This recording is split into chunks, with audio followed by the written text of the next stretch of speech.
pato fusco, também chamado negrola da asa branca, é o tema para a conversa de hoje. E para conversar comigo acerca deste pato, está aqui o José Sousa, a quem dou as boas-vindas. Olá, Zé. Olá Gonçalo, olá a todos. Pois é, hoje temos melanita fusca, certo? Eh, Certíssimo. Diz-me só uma coisa, isto aqui, houve para aqui também um split qualquer nesta espécie ou como é que a coisa... Houve sim, senhor. Houve sim, senhor. Ahm, Esta espécie atualmente é considerada uma espécie monotípica que se distribui essencialmente pela metade ocidental da Eurásia. Ou seja, estamos a falar da Europa e da metade ocidental da Rússia, mais ou menos ali até meio da Sibéria. Até um passado não muito distante, era considerado conspecífico com mais dois patos do género melanita. Um era o melanita steinegeri, que é da Sibéria Oriental, e outro era o melanita deglandi, da América do Norte. Portanto, isto era, se quisermos, uma espécie de distribuição holártica, e agora não é, porque foi dividido em três. Foi dividido, então, no melanita fusca, que nós chamamos pato fusco, que é um nome já mais antigo, ou então, em alternativa, negrola da asa branca. Depois no melanita deglandi, que é a negrola ocidental da América do Norte, e o melanita steinegeri, que é a negrola siberiana, então, da Sibéria Oriental.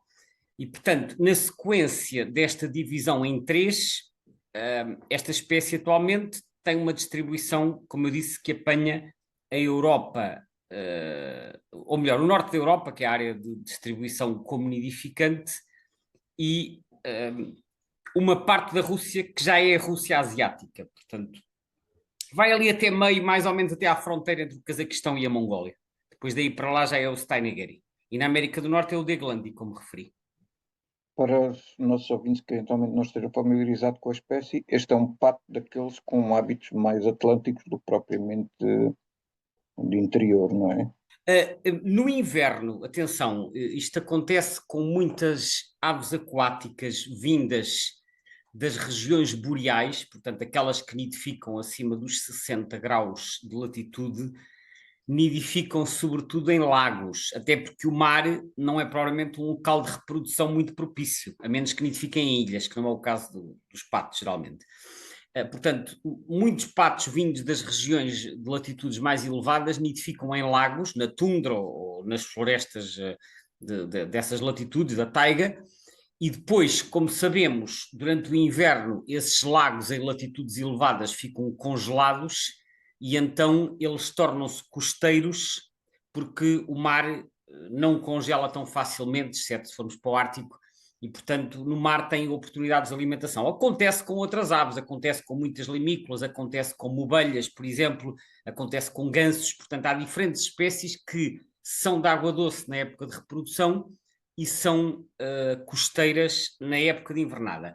De qualquer forma, daquilo que eu estive a ver no caso deste pato, ele também tem zonas de invernada que podem ser no interior, pelo menos a julgar pelo mapa de distribuição que vem no Birds of the World, para além de haver, de haver a sua ocorrência ao longo das costas europeias, desde a Noruega até ao norte de Espanha, há também uma mancha que se estende pelo leste da Europa, atravessando ali partes da Áustria, Hungria, Roménia e alguns países vizinhos, e que me parece ser, não fui confirmar, mas parece-me ser ao longo da bacia do Danúbio. E eu li nos textos que eles também podem ocorrer no interior, quer em migração, quer em invernada. Portanto, pontualmente podem ocorrer no interior. De qualquer forma, as principais zonas de invernada situam-se no mar, inclusive no Mar Negro. Portanto, eles chegam ao Mar Negro, que é uma zona importante de invernada, chegam ao Mar Cáspio, e eu presumo que esses que chegam até esses destinos migram através de terra e não através do mar, portanto, não pelo mar. Eles atravessam o continente e depois chegam até esses mares mais orientais. Esse mapa que referes do Birds of the World parece ter ali uma manchinha também no meio onde ele nidifica, onde ele está como reprodutor portanto, como estival na, sei lá, ali Aquilo é na Turquia, não é? Ucrânia, talvez, já não sei onde é que é. Não, aquilo é Turquia, acho eu. Estou a ver o que vem no texto da, do Birds of the World. Eles dizem, confirmam que eles nidificam na Escandinávia, na Estónia, depois pela Sibéria até ao Cazaquistão, mas que há populações isoladas na Turquia, na Arménia e na Geórgia. Portanto, eles referem isso no texto. Portanto, aparentemente, existem lá essas populações nidificantes. Não te sei dizer se são muito significativas em termos quantitativos, porque o resto do texto depois também não esclarece, portanto seria necessário procurar outras fontes, mas de qualquer forma, pronto, é um aspecto interessante, sem dúvida. Eu, entretanto, ainda vou aqui procurar só numa outra fonte, por acaso, que é no Birds in Europe, só para ver o que é que eles dizem, se existe ou não a espécie a nidificar na Turquia. É possível que haja aqui. No EBBA parece que há referência a esses locais. Pronto, estou a verificar agora.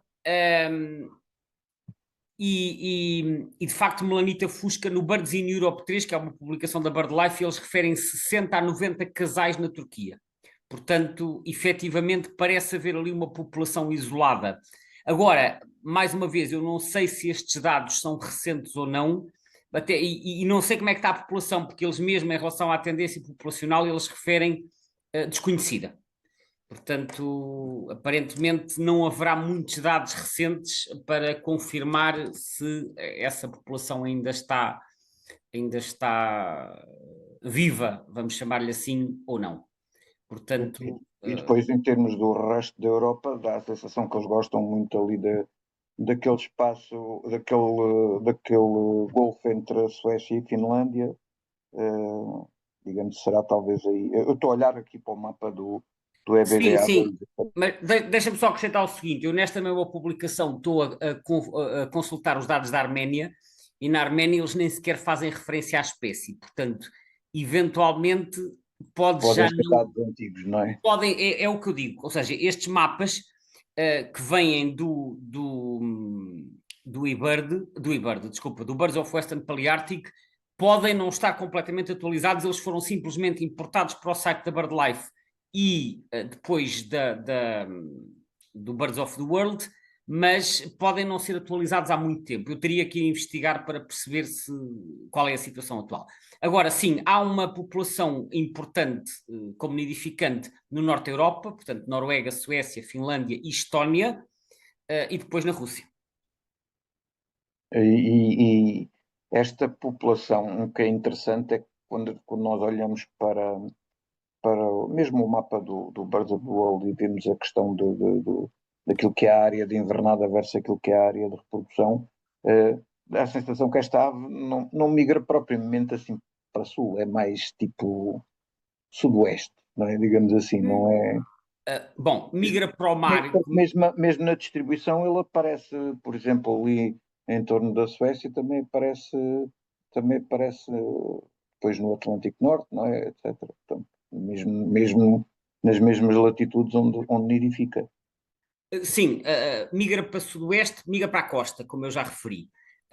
Migra para a costa atlântica e um pouco da costa do Báltico, mas na costa do Báltico estamos só a falar do leste da Dinamarca, norte da Alemanha e norte da Polónia. Depois não vão muito mais para cima porque aquilo depois congela tudo. Portanto, o Golfo da Finlândia e o Golfo de Bótnia já estão depois congelados durante o inverno. Portanto, eles têm que ir para zonas onde haja águas não congeladas onde se consigam alimentar. E portanto a migração será um bocado para o sudoeste em direção à costa e depois há as tais populações que invernam no Mar Cáspio e no Mar Negro. Essas eu presumo que incluam muitos indivíduos de origem russa. E quando migram eventualmente para cá, pelos vistos devem vir em números muito baixos, porque a quantidade de registros que existe desta espécie não é assim muito alargada.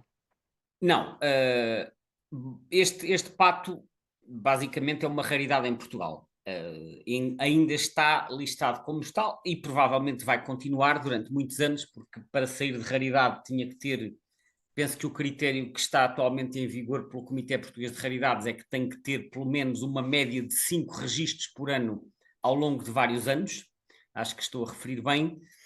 E neste momento não temos 5 registros por ano nem nada que se pareça. Aliás, em certos anos não há registro nenhum. Noutros anos há 1 ou 2, portanto é provável que continue. Mas é preciso referir que no norte de Espanha eles aparecem regularmente. E portanto eu diria, com base nos dados disponíveis, que o norte de Espanha é o limite sul da área de invernada na Península Ibérica e na Europa Ocidental. Porque depois nas costas francesas já são mais frequentes.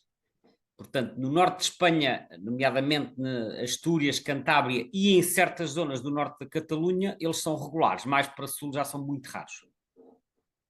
No nosso caso, por exemplo, havendo aqui o Atlas das Aves Marinhas para Portugal, ele realmente está definido como acidental, quer no continente, quer nos Açores. Madeira era mesmo ausente, não é? Já é demasiado a sul para a área de distribuição desta espécie. Sim, como te disse, estamos um bocado a sul da área de invernada normal, mas perto do limite sul da área de invernada habitual, que é então no norte de Espanha. Portanto, digamos que até ao norte de Espanha eles aparecem todos os anos. Daí para baixo já são um bocadinho irregulares. E em Portugal tem havido registros quase todos os anos, mas não é todos os anos. Em certos anos não há, e noutros anos só há, por exemplo, um registro, ou 2 registros. Às vezes há mais. E quando aparecem a 1, 2, em certos anos têm aparecido pequenos bandos, por exemplo, bandos de 3, 4.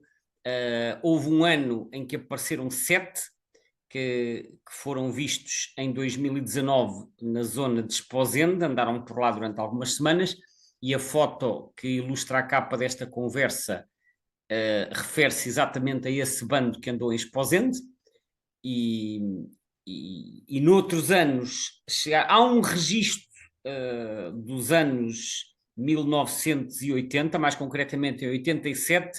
Este não está homologado pelo comitê, mas é um registro de 11 indivíduos, também nessa zona de Esposende, ou Fir Esposende. Há outro registro na mesma zona de 9, no mesmo inverno destes 7, e penso que há mais um registro com uns 5 em 2016. Portanto, em certos anos aparecem pequenos bandos, noutros anos aparecem indivíduos isolados. E já agora, também convém referir que a maioria, para não dizer a quase totalidade dos registros, é na costa norte do país, para norte do Mondego e principalmente para norte de Aveiro. Mais para sul, os registros são realmente muito raros, embora haja registros, por exemplo, no estuário do Sado, há registros, até no Algarve já apareceram, mas é muito raro. Há 2 registros no Algarve, salvo erro. Há um registro no estuário do Tejo, perto do Seixal. Há um registro também dos anos de 1989, de um indivíduo que teve várias semanas no estuário do Sado, mas no sul do país são excepcionais. No norte do país, portanto, na costa norte, ali desde Aveiro até à foz do Rio Minho, eu diria que está mesmo no limite de aparecer em números muito pequenos quase todos os anos. Está mesmo na fronteira, porque na Galiza também aparecem, embora em números pequenos. Diz-me uma coisa, havendo outras espécies de melanitas que por aqui circulam, e uma vez que esta é uma situação, digamos, é uma raridade, como é que se distingue este dos outros melanitas que por aqui andam? Bem, o aspecto mais fácil e talvez mais óbvio é quando está em voo, tem um espelho ou um speculum, como às vezes se diz, nas secundárias, que é muito visível em voo e que faz com que se distinga do pato preto, ou da negrola comum, que é o melanita nigra, que é que não tem esse espelho branco. Portanto, quando estão em voo, e atenção, às vezes o melanita fusca associa-se ao melanita nigra. E, portanto, uma forma às vezes de encontrar estas aves é prospectar muito bem os bandos de melanita nigra para ver se há lá algum melanita fusca no meio, porque há vários registros de bandos mistos, ou seja, em que eles aparecem misturados, o que aliás é normal, porque repara, uma ave que esteja perdida, assim, fora da sua área normal de ocorrência, se não encontrar mais nenhuma da mesma espécie, o que é que vai fazer? Vai-se associar aos seus primos, exatamente. Portanto, vai-se associar, neste caso, a outra espécie de melanita, né? Portanto, já tínhamos referido isso noutras... Já. Isto acontece com patos, acontece com gansos, por exemplo, os gansos raros aparecem muitas vezes. Limícolas também, limícolas, gaivotas é outro caso clássico. Portanto, os gansos que aparecem misturados nos bandos de gansos bravos, há diferentes casos.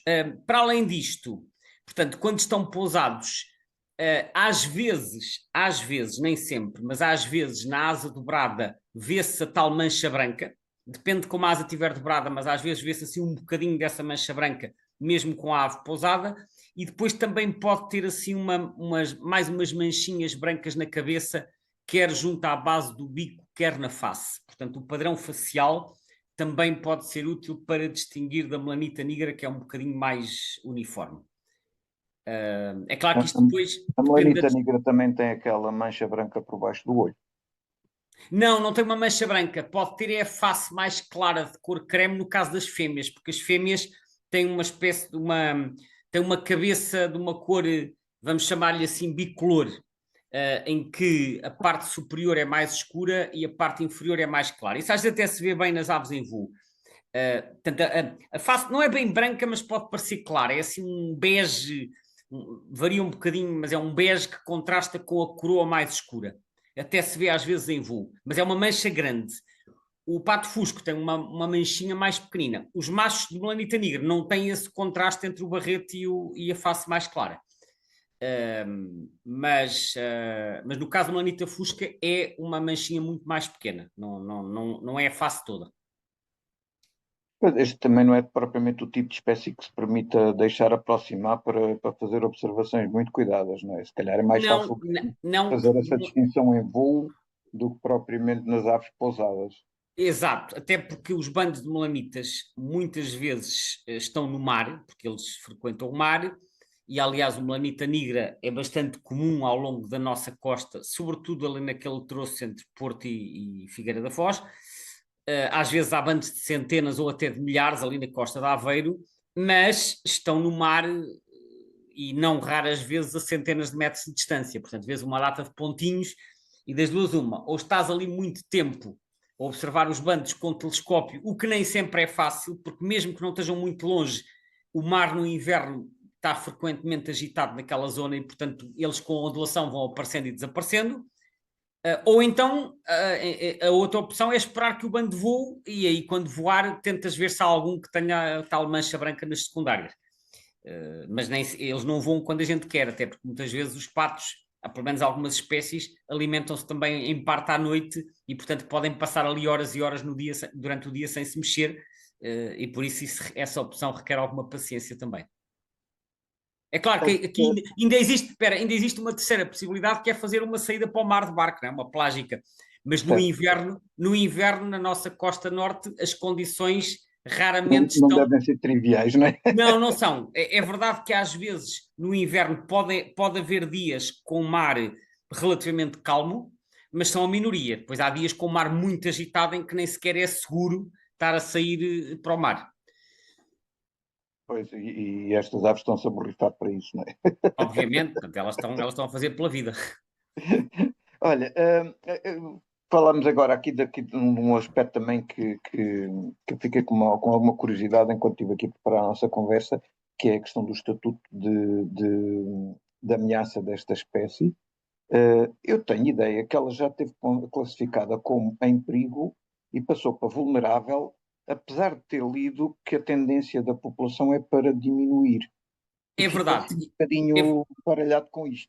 É verdade. Eu estive a ler sobre isso precisamente para perceber melhor, e o Birds of the World tem alguma informação detalhada e que diz o seguinte: Aliás, convém já agora referir que os dados populacionais desta espécie e de outras que nidificam na taiga, os dados referem-se sobretudo à população de inverno, que é mais fácil de censar nestes bandos que aparecem na costa, e não tanto à população nidificante que está espalhada por aqueles milhares de lagos que há pela taiga fora, desde a Noruega até à Não Rússia. vai ninguém, não é?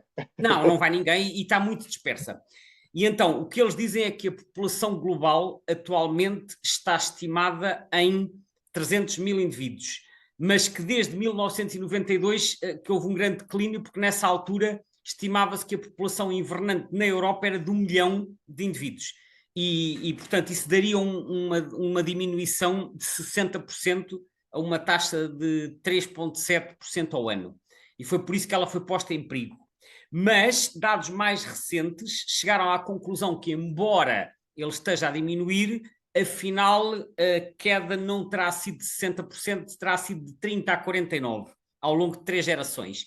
E, portanto, enfim, depois há aqui uns critérios quantitativos para isto, mas aparentemente, como está em declínio, mas o declínio não é tão severo como se pensava, ela deixou de estar em perigo e passou a estar na categoria de vulnerável.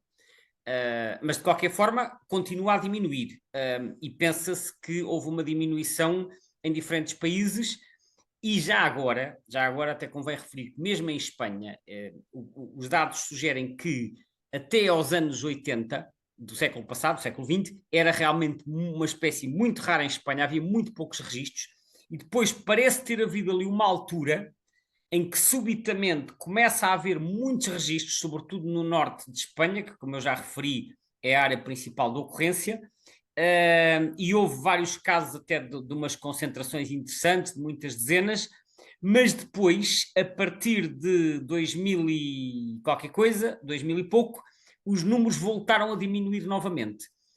E agora já não há registros de bandos de muitas dezenas como havia na década de 80 e na década de 90. Portanto, parece ter havido um aumento e depois uma diminuição outra vez. Uma hipótese para isto é que, como os invernos têm sido mais a menos, há menos indivíduos a migrar para sul e a chegar à Península Ibérica. É uma possibilidade. A outra possibilidade é que o declínio global tenha contribuído para isso. Quer dizer, se há menos indivíduos como um todo, também haverá menos a chegar cá. Portanto, os dados sugerem que se estão a tornar menos frequentes. E se isso acontecer... julgo que ainda leva para uns 2 anos desde que nasce até se tornar maturo, portanto... É normal nestas aves maiores. Portanto, eu diria que a manter-se esta tendência de diminuição, não devemos esperar um aumento de registro nos próximos anos em Portugal e que os registros que irá havendo serão com maior probabilidade nas costas do litoral norte. Já agora, aqui para encerrarmos a nossa conversa, vamos aqui tocar no aspecto, e não te esqueças também de referir onde é que a viste, não é? Porque... sim, também tenho uma coisa muito gira para contar acerca disso. Mas já contas, mas mistura aí nessa conversa a questão da origem deste nome, Melanita Fusca, onde é que ele vem, não é? Portanto, bom, esta questão.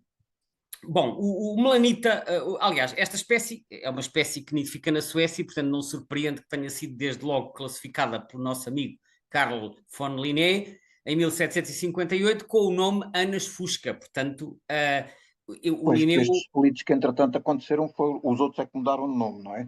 Sim, mas isto é tudo mais recente.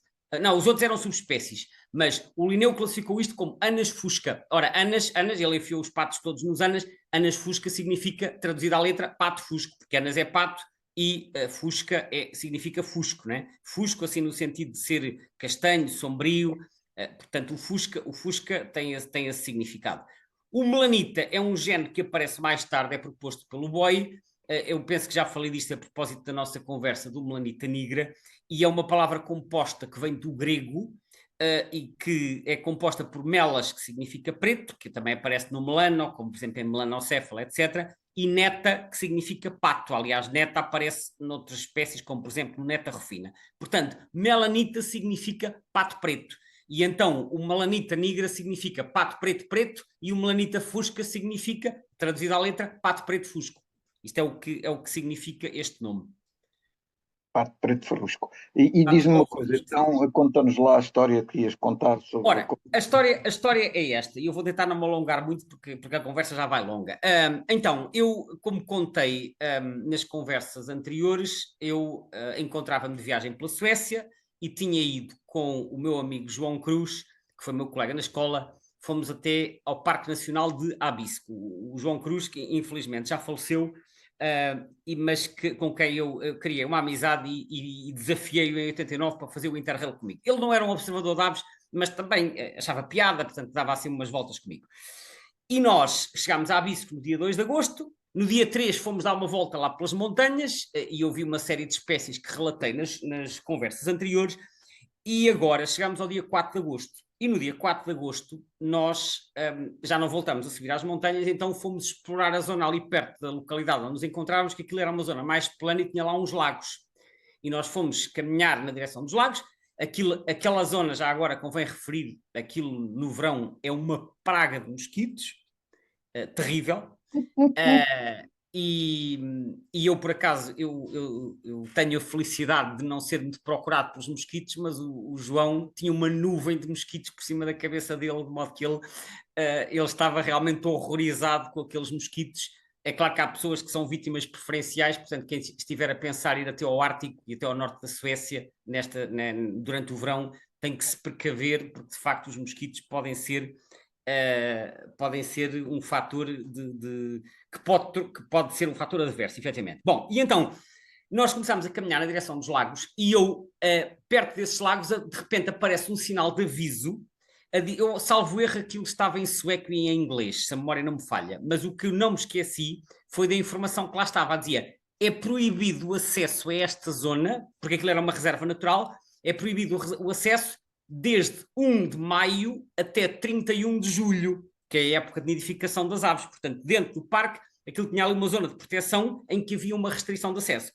E eu achei muito interessante. Achei muito interessante por dois motivos. O primeiro motivo é que, como já estávamos no dia 4 de agosto, já podíamos passar, porque já não era proibido. E nós lá fomos até ao lago, e quando chegámos ao lago, vimos lá o pato fusco e vimos outras espécies que falaremos nas próximas conversas.